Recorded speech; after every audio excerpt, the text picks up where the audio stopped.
So hello welcome students. आज मैं आपको बताने वाला हूँ कि आप ही एग्जाम में आप अपने आंसर्स कैसे लिखो।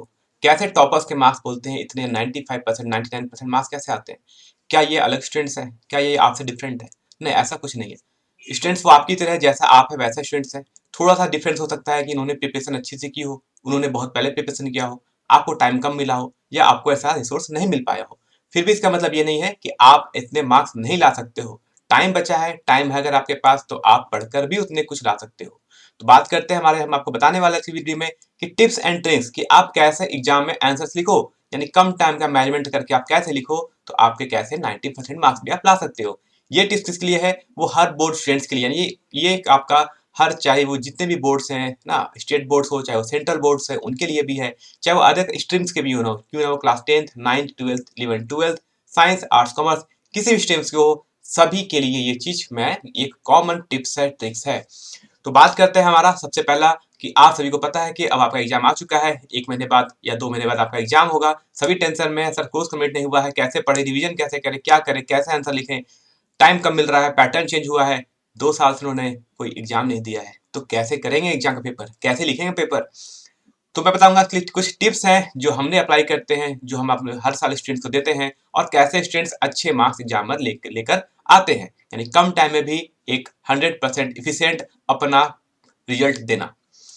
सबसे पहला टिप्स है try to attempt all questions, यानी अगर आपसे एग्जाम में क्वेश्चन पूछा जाता है तो कोशिश करें कि आप हर क्वेश्चन को टच करें, हर क्वेश्चन के बारे में आपको आंसर्स लिखना है। कहावत है ना कि अगर युद्ध करोगे तभी जीतोगे, अगर लड़ोगे तो जीतोगे, नहीं लड़ोगे नहीं जीतोगे। यानी अगर क्वेश्चन अटेम्प्ट करोगे तो मार्क्स मिलेगा, नहीं कुछ क्वेश्चन ही अटेम्प्ट नहीं किया तो उसके मार्क्स कहां से मिलेंगे। कहना नहीं, कहने का मतलब है try to attempt all question, यानी आपको हर क्वेश्चन को अटेम्प्ट करना है, मतलब हर क्वेश्चन को ट्राई करना है, यानी ट्राई ऑल क्वेश्चन। बात समझ आ गई? ये था पहला टिप्स था हमारा आज के लिए। ठीक है, हो सकता है ये टिप्स सभी के लिए है ना, वो फिर से कह रहा हूँ, सभी क्लास के स्टूडेंट्स के लिए है। Try to attempt all question, है ना। हो सकता है कि आपने क्वेश्चन अटेम्प्ट किया, 5 मार्क्स वाले क्वेश्चन में आपने कुछ भी लिखा नहीं तो कुछ भी, कम से कम अगर आपने उससे रिलेटेड कुछ बातें लिखी हैं, अगर आपसे जो पूछा गया है 5 मार्क्स वाले क्वेश्चन में, अब से उससे अगर आपने कुछ बातें लिखे हैं तो 1 से लेकर 5 मार्क्स तक तो आपको मिलना है। अगर नहीं लिखोगे तो क्या मिलेगा? जीरो, है ना। अगर नहीं लिखोगे तो कुछ नहीं मिलेगा, लेकिन कुछ लिखा है उसके बारे में, रिलेटेड लिखा है, तो 1 से 5 मार्क्स तक तो कुछ भी मिलेगा, है ना। अच्छा लिखोगे तो 4 मार्क्स, बहुत अच्छा लिखोगे तो 5 मार्क्स, तो 3 मार्क्स। इसलिए कहता हूं बार बार try to attempt all question. ये था टिप्स नंबर 1। सेकंड टिप्स आता है right answer as much as asked, यानी जितना पूछा गया है उतना लिखे, कहानी नहीं लिखनी है ना। चाहे वो आर्ट्स के स्टूडेंट्स बोल के कि सर हमारे पास तो ऐसा नहीं है, नहीं, आपके लिए भी उतना ही है। एक वर्ड लिमिट लिखा होता है आपको हर क्वेश्चन में, ना, एक वर्ड लिमिट होता है, शब्द की सीमा लिखी होती है, आपको उसी के अंदर ही लिखना होता है। आपसे कोई कहानी नहीं पूछा जाता है, आपसे पूछा होता है ये चीज कब हुआ था, कैसे हुआ था, क्यों हुआ था। तो क्यों, कब, कैसे, एक शॉर्ट वे में आपको आंसर लिख के चलना है। क्यों, इतना ही क्यों लिखो सर? हम ज्यादा भी लिख सकते हैं, लिख सकते हो, लेकिन अगर आपने एक क्वेश्चन पे ज्यादा फोकस कर दिया, ज्यादा आंसर बड़ा लिखने के चक्कर में, हो सकता है आप दूसरे क्वेश्चन को आप टाइम ही ना दे पाए, यानी आपके पास हो सकता है कि आपके पास समय ही ना बचे, ऐसा हो सकता है। और मैक्सिमम स्टूडेंट के साथ ये चीज हो जाता है लास्ट में कि सर हमें एक क्वेश्चन बड़े अच्छे से आता था, हमने इस क्वेश्चन को लिखना शुरू किया, उसके बाद में जब हमने देखा तो टाइम नहीं बच रहा था, उसके बाद जो क्वेश्चन हमें आता भी था उसको भी आंसर हमने इसी तरह किसी तरह लिख लिख के हमने छोड़ दिया।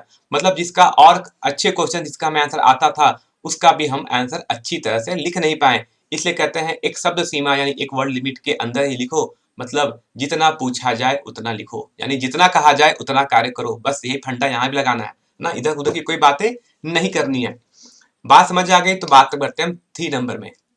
कहता है ड्रॉ डायग्राम एज पॉसिबल, अगर पॉसिबल है तो डायग्राम जरूर बनाओ। यानी अगर मान लो ये मैक्सिमम आप साइंस के स्टूडेंट्स में ये देखने को मिलेगा कि आपको डायग्राम, आर्ट्स के स्टूडेंट्स में भी जाओगे तो उनको भी मिलता है डायग्राम बनाना, मैप बनाना होता है वहां पर। तो अगर पॉसिबल है तो वहां पर डायग्राम जरूर बनाएं। क्लास 10th के स्टूडेंट्स हैं, साइंस है, मैथ्स है ना, उनके लिए भी सब्जेक्ट्स है, उनके लिए ज्योग्राफी भी है, तो जहां जहां पॉसिबल हो सकता है डायग्राम जरूर बनाओ। क्योंकि डायग्राम पे अगर आपने बना दिया तो आगे चीजें तो डायग्राम से क्लियर हो जाती है कि हाँ कुछ ऐसा चीज, यानी आपसे कुछ पूछा गया है, जैसे मान लो आपसे एक पूछा गया है कि ह्यूमन का हार्ट कैसे वर्क करता है, नहीं पता है लिखने के बारे में, अगर आपने डायग्राम बना दिया तो समझ तो जाएंगे कि हाँ हार्ट ऐसा है, इधर से ब्लड जाता है, इधर से ब्लड सर्कुलेट करता है। बात समझ आ गया? समझ, यानी अगर आपको पता भी है तो कम से कम डायग्राम तो पॉसिबल है जरूर बनाओ। और डायग्राम बनाओ और उसके बारे में, डायग्राम को देख के उसके बारे में कुछ बातें जरूर लिखो। अच्छे से पढ़ा है तो 5 में से 5 मार्क्स यहाँ मिल जाते हैं, यानी फुल में से फुल मार्क्स यहाँ पर। एग्जामिनर के पास कोई पॉइंट ही नहीं होता है कि वो आपके आंसर को काट सके, है ना। आपने अच्छे तरीके से एक्सप्लेन भी कर दिया, डायग्राम भी बना दिया, तो उनके पास कोई आंसर नहीं होता है। तो डायग्राम जरूर बनाए, है ना। यानी इसको लिखो कि जरूर बनाना है अगर डायग्राम पॉसिबल है तो, है ना। अगर वैसा सब्जेक्ट है तो डायग्राम जरूर बनाए। चलिए इंग्लिश है, हिंदी है, यहाँ नहीं हो सकता है, तो वहां पर क्या करना है, जितना पूछा जाए उतना लिखो। अगर कुछ ऐसे सब्जेक्ट्स हैं जिसमें डायग्राम है तो वहां पर डायग्राम पॉसिबल है तो जरूर बनाए। बात समझ आ गई। ये होता है हमारा टिप्स नंबर 3, कैसे आप चीजों को लिखेंगे। फिर आता है right answer in point form. खासकर ये किस स्टूडेंट्स के लिए है, यानी वो थ्योरेटिकल पेपर्स आते हैं ना, जहां पर थ्योरेटिकल पेपर होते हैं, जैसे साइंस, हिंदी, कैसे आपके कुछ सोशल साइंस के सब्जेक्ट आ जाते हैं, वहां पर चीजें होता है आप पॉइंट फॉर्म में लिखो। इवन ये आपके साइंस के पेपर में भी काम आता है, मैथमेटिक्स में ये चीज नहीं है। तो मैथमेटिक्स के लिए बताएंगे, मैथमेटिक्स के लिए एक अलग चीज है। पहले बात करते हैं कि right answer in point form का मतलब क्या है। मतलब है कि पॉइंट, आप आंसर्स को आप हमेशा पॉइंट में लिखा करो। पॉइंट लिखने का मतलब क्या होता है, जितने मार्क्स है उतने उससे एक पॉइंट एक्स्ट्रा लिखना है ना। अगर मान लो क्वेश्चन आपका 2 मार्क्स का पूछा गया है तो उसके बारे में कम से कम 3 पॉइंट में उस बातें को लिखो, है ना, पॉइंट वाइज लिखो। इससे क्या होता है, टीचर्स भी मार्क्स नहीं काट पाता है। कुछ चीज आपसे पूछा गया कि मतलब एक सपोज मान लो, अगर आपसे एक बार पूछा गया है, सिंपल सा एक कंसेप्ट होता है हमारे एक फिजिक्स में, मान लो व्हाट इज कंपाउंड माइक्रोस्कोप, उसके बारे में 3 पॉइंट मैंने आपने लिख दिया कि कंपाउंड माइक्रोस्कोप ये होता है, इसका यूज ये करते हैं, उसमें 2 लेंस लगे होते हैं, ये लगे होते हैं, ऐसे वर्क करता है। 3 पॉइंट लिख लिया, 2 मार्क्स में पूछा है, 3 से 3 मार्क्स, तो मतलब 2 में से 2 मार्क्स तो एग्जामिनर देके ही मांगता है, क्योंकि उसके पास पॉसिबल नहीं है। आपने उसने पूछा 2 मार्क्स में, आपने 3 पॉइंट लिख लिया, एक 1 पॉइंट पे 1 मार्क्स होते हैं जनरली। अगर आपने लिखा है प्रिसाइज तो उसके पास कोई चॉइस ही नहीं बचता है एग्जामिनर के पास कि वो आपको आंसर को काट सके। ठीक है, बात समझ आ गई। ये तो कि पॉइंट वाइज। सर हिंदी और इंग्लिश वाले क्या करेंगे, तो हिंदी और इंग्लिश के थोड़ा सा याद रख लो कि हिंदी और इंग्लिश में अगर कभी ऐसे बातें पूछी जाती, यानी अगर आपसे कहीं हिंदी इंग्लिश चाहे आप बात कर लेते हैं, और सब्जेक्ट की बात करते हैं, इसको हम सोशल साइंस भी कहते हैं, है ना। इसमें सोशल साइंस में अगर आर्ट्स की स्टूडेंट से बात करेंगे तो इसपे तो बहुत सारे सब्जेक्ट आते हैं, कॉमर्स आपके बात देखोगे तो आपके पास हिस्ट्री है, ज्योग्राफी है, इकोनॉमिक्स है, ऐसे सब्जेक्ट आ जाते हैं, सोशियोलॉजी है ना। अगर ऐसे सब्जेक्ट आ जाते हैं तो सर वहां कैसे लिखे, तो वहां पर होता है कि आपको वहां पर पैराग्राफ के फॉर्म में लिखना है, यानी 2 से 3 पैराग्राफ में लिखना है बातों को, क्योंकि वहां पर ना आपको डायग्राम बनाना है, ना कोई आपको मैथमेटिकल एक्सप्रेशन लिखना है। तो वहां पर क्या करें सर, तो वहां पर आपको बात होती है कि आपको थ्योरेटिकल पेपर लिखना है, आंसर लिखना है। तो बात आती है सर वहां कैसे लिखोगे, तो वहां टिप्स होता है, टिप्स नंबर की पैराग्राफ में आंसर लिखो। 2 से 3 पैराग्राफ में, छोटे छोटे पैराग्राफ में आंसर्स को अपने कंक्लूड करो, है ना। इंट्रो लिखो, बीच का 2 पॉइंट आप जो मेन पॉइंट है उसके बारे में बात करो, लास्ट में कंक्लूजन पॉइंट लिखो। यानी अगर ऐसे वगैरह अगर आते हैं तो आपको स्टेप्स लिखना है। सोशल साइंस में पूछा जाए, चाहे ज्योग्राफी हो, हिस्ट्री हो, तो उसमें भी आपको बातों को ऐसे लिखना है। मैथमेटिक्स में आता है तो मैथमेटिक्स के लिए एक ट्रिप्स है कि सर मैथमेटिक्स का टिप बता दो, तो मैथमेटिक्स का टिप्स है कि फॉर्मूला जरूर लिखो। अगर आप जो चीज को प्रूव करना चाह रहे हैं, जिस चीज को आप लिखना चाह रहे हैं, उस फॉर्मूला को लिखें, है ना। फॉर्मूला को लिखे कि आपने क्यों ये चीज अप्लाई किया है, तो उस फॉर्मूला को जरूर से लिखना है आपको। ठीक है, बात समझ आ गई मैथमेटिक्स के लिए। बाकी आपको हर एक स्टेप बाय आपको मैथमेटिक्स में वहां पर दिखाना पड़ता है। कुछ चीजों को आप स्टेप नहीं दिखाते, उसको आप रफ वर्क में कर लेते हो, जैसे कैलकुलेशंस। कैलकुलेशंस को हमेशा रफ वर्क में दिखाएं, यानी जब भी अगर मैथ की अगर बात करते हैं तो कैलकुलेशंस यानी जो आप भी गणना करते हैं इस चीजों को, उसको क्या करना है, आपको रफ वर्क में लिखना है, यानी मेन कैलकुलेशन में आपको नहीं दिखाना। यानी जो कैलकुलेशन का काम जो भी करेंगे वो आप रफ सीट पर करेंगे, यानी पेज के साइड में लिखना है ना। अब रफ भी कहाँ करना है ये भी बताता हूँ।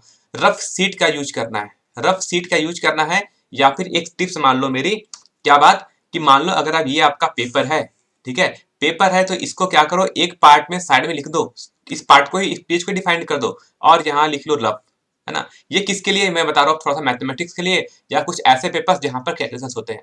ये सब्जेक्ट आपके मेनली आते हैं +2 में जो साइंस के स्टूडेंट्स होते हैं उनके लिए, या फिर जो कॉमर्स वाले होते हैं जिनको अकाउंटेंसी या बिजनेस स्टडी मैथमेटिक्स पढ़नी पड़ती है उनके लिए।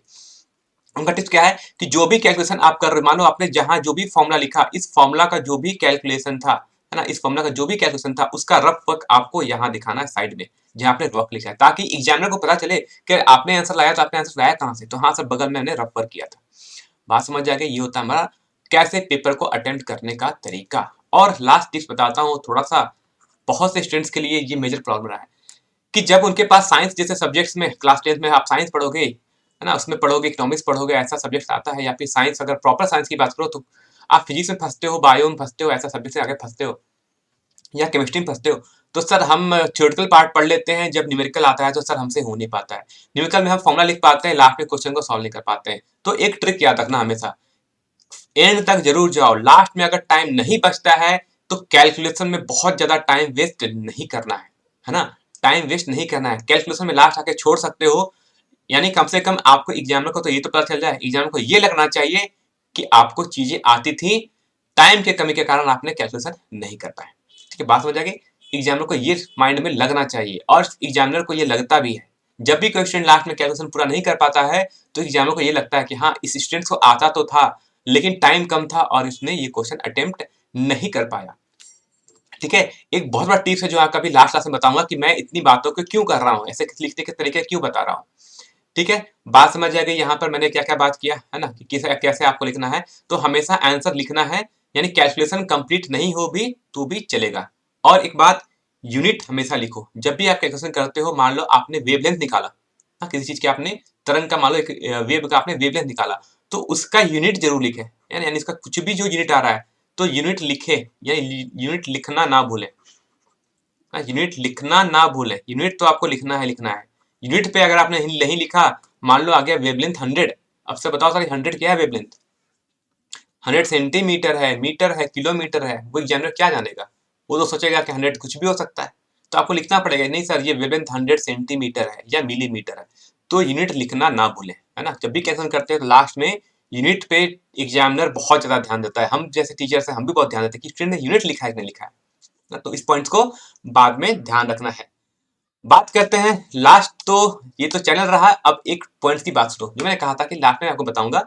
ये बात, हम ये बातें क्यों कर रहे हैं, ऐसा क्यों आपको ये बताने की बात जरूरत पड़ रही है, क्योंकि बहुत से स्टूडेंट्स हैं जिन्होंने आज तक लगता है 1 या 1.5-2 साल से उन्होंने कोई रिटन पेपर नहीं दिया है, यानी उनको लिखने की हैबिट नहीं है कि ये कैसे इतने कम टाइम में हम इतने क्वेश्चन अटेम्प्ट कर पाए, कैसे हम सारे क्वेश्चन को लिख पाए। सर आंसर बहुत बड़ा होता है, लिखने की प्रैक्टिस नहीं है सर, हमें याद नहीं रहता, कैसे करें?